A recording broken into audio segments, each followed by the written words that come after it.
Amelia Boynton Robinson was born on August 18, 1911, and as an indication that she was involved in a lifetime of service, at age 9, she was reported to have been traveling with her mother in a horse and buggy handing out leaflets for the women's suffrage movement.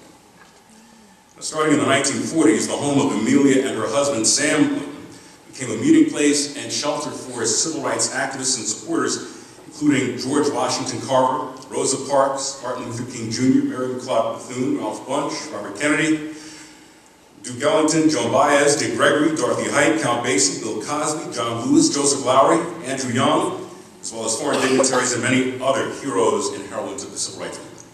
The sit-ins, marches, and numerous other events were planned in the Boynton home, including the Bloody Sunday attempted march from Selma to Montgomery. On March 7, 1965, Ms. Robinson was at the head of that march. She was one of the first victims struck down and presumed dead at the foot of the Edmund Pettus Bridge. In the days that followed, a famous photograph of her aroused anger and disgust throughout the United States and around the world. It was one of the elements that led to the eventual passage of the Voting Rights Act of 1965. Representing Amelia Boynton Robinson, please welcome. I rise to speak on behalf of a phenomenal woman. No words that I can give you tonight can describe the tenacity, the love, the trust, the respect, the guts that Mrs. Robinson has. If every young woman in this room tonight will listen to what I say for these few minutes, and if you would hitch your wagon to the clues that I'm going to give you about what a phenomenal woman is, you'll have a good life for yourself. Mrs. Robinson survived America in 1911, being born here. She dared to assist her mother, as you were told by the moderator, to teach people how to register and vote. Can you imagine? White women couldn't even vote in 1920, 21. But she and her mother was out there teaching black people how to register and vote. Mrs. Robinson survived a year at Georgia State College. She couldn't stay there long because her sister was an academician, very smart, and Mrs. Robinson was a tomboy and could care less about academic achievement at that point. Her sister told her mother, "Don't send her back to Georgia State anymore. She's ruining my reputation." Mrs. Robinson said, "I don't care." So she came to Tuskegee, Alabama, to Tuskegee University Institute at that time. After she graduated, at between 17 and 18 years old, she finally landed a teacher's job in Georgia. The principal had a teacher's meeting. I'm talking about self-reliance now on a woman. And he made the mistake of asking all the teachers if there was anything on their mind they needed to speak. Mrs. Robinson raised her hand. He said, "What do you have?" Miss Platt, she was at that time. She said, "Well, I want to let you know that I don't appreciate the fact that you will not support me in what I want to do for my children." That was Friday. On Monday, she was fired. Mrs. Robinson said, "I don't care." Mrs. Robinson then went and got another teaching job. But just as she got that job, God stepped in and blessed her with a calling from the U.S. Department of Agriculture and shipped her into the cradle of segregation and hatred in Dallas, Alabama, Dallas County, Alabama, down in Selma. She went over there and she was told to teach 100 black folks how to read, how to write, how to cook, and how to sew. Do you think she followed those instructions? No. She taught them how to read, how to write, how to sew, and how to cook, and how to vote, and how to go and buy land and get off their sharecropping farm, and how to do all those other things that was to promote independence. Mrs. Robinson is today 102 years old, a phenomenal woman.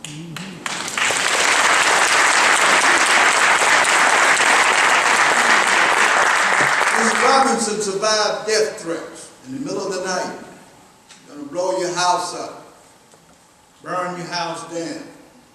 But she met a man by the name of Samuel W. Boynton, a real black man.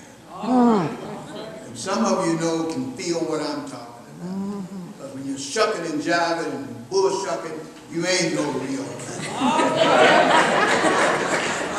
Samuel W. Boynton took that independence that Mrs. Robinson had, and he poured some manhood into it and taught her how to be strong and audacious and how to stand against opposition.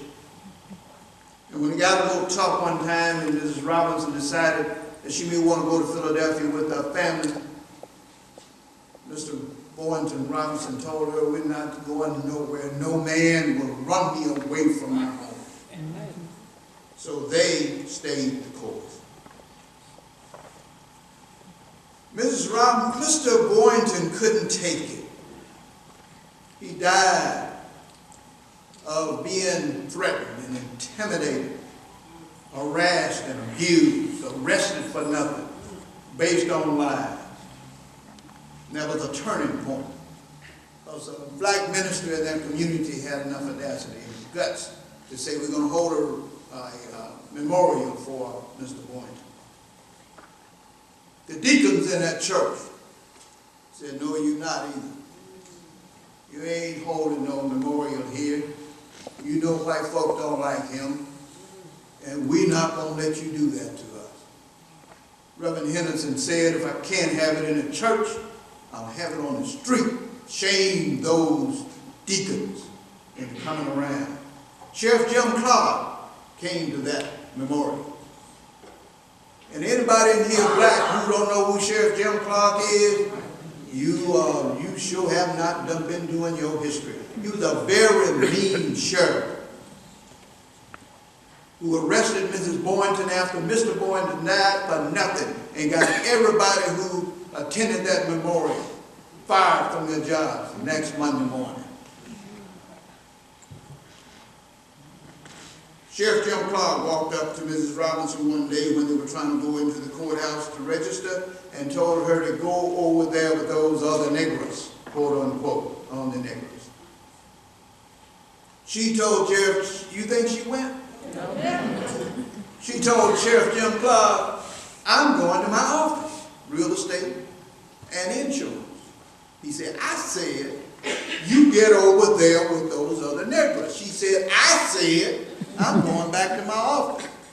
And another famous picture, as mentioned by the moderator, is all around this world of Sheriff Jim Clark catching her in the back of her coat and the belt of her clothing and bum rushing her down the street, putting her in the police cruise and locking her up for nothing. Mrs. Robinson said today at 102, I didn't know whether to go with it, but to turn around and take my left hand and sock him in the nose.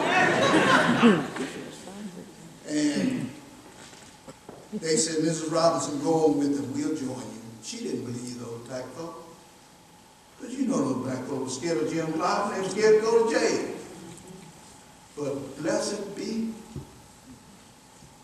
she heard some rumbling coming, and hundreds of people forced themselves to be arrested and came up in that jailhouse. We joined her, and that was another turning point in that meeting. Then Mrs. Robinson decided to take it another step. Jimmy Lee Jackson got shot by the trooper James Fowler up in Marion, Alabama, when the state troopers was messing with his relative. And James Belfer said, "Let's take his body down to the State House and dump it on Governor Wallace's step." You know black people wasn't going to stand for that. So they thought better of that. But they decided to walk from Selma to Montgomery to give George Wallace a message that they was like family hanging, sick and tired of being sick and tired. And then Mrs. Robinson joined those people to walk across that bridge. The state troopers and Jim Clark said, won't be no march from Selma to Montgomery. And the first time, John Lewis, the congressman, Jose Williams and others, was able to kneel and pray. They turned around and went back to that church. The second time they tried to kneel and pray, they was trampled by Sheriff Jim Clark and all those state troopers. Beaten all the way back to town. Mrs. Robinson was approached by a state trooper who said, run. You think she ran? Boy, you guys are smart. Run for what? He said, I said run. So he cracked her across her back with a knife stick. Didn't knock her down. She looked at him. He said, I said run. And she said, I said I ain't running. The next time he cracked her nose down across the base of her neck, she fell for dead. Somebody told Sheriff Jim Clark that there's somebody over there dead. Sheriff Jim Clark said there's somebody over there dead, let the buzzards eat him. Some bold, audacious black brother though stood up and said, let me tell you something. If you don't go get that woman, we're going to burn this town down. And Sheriff Jim Clark sent a hearse over to get her because they was sure that she was going to be dead. That woman is still living right now in Montgomery. One last thing I want to tell you. I know somebody's sitting out there thinking I went too long, but that's your problem.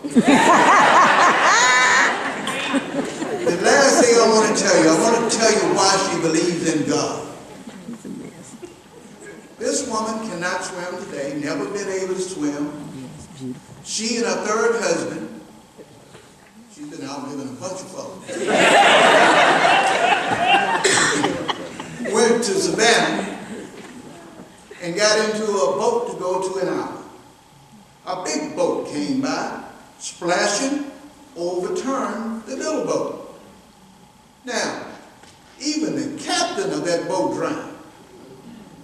Her husband drowned. And the other people drowned except one woman, who was her friend who couldn't swim, called to her and said, Amelia, don't let me drown. I'm sure Amelia must have thought, I don't know what I'm going to do about you. I can't swim either. But Mrs. Robinson tells me today that she reached over and grabbed that red coat and held that woman up out of the water until a bunch of young people came by just cruising and messing around and saw the splashing, and went over and rescued her. That lady too died the next day. But Mrs. Robinson cannot swim today, never could, but she walked water that day. Yes, that's sir. why she knows that there's a God somewhere. Yes, sir. Yes, sir. And my message is to you, young people, if you are fooling around here thinking that your grandmama and your grandpapa are crazy because they think that there's a God somewhere that can help them, you better wake up and smell the coffee, because Miss Robinson is a testimony that God sent an angel that day, Yes. to keep her here, Yes. to do the work. Yes. She tells a story that said, I didn't ask God nothing that day. I told God, look here, God, you can't let me die today. I've got too much to do. All right now. And still she stands to take care of business and have not backed down off of any opposition or any aggression or force, because she dares to be a phenomenal woman who knows what God put her here for to do. Yes. And she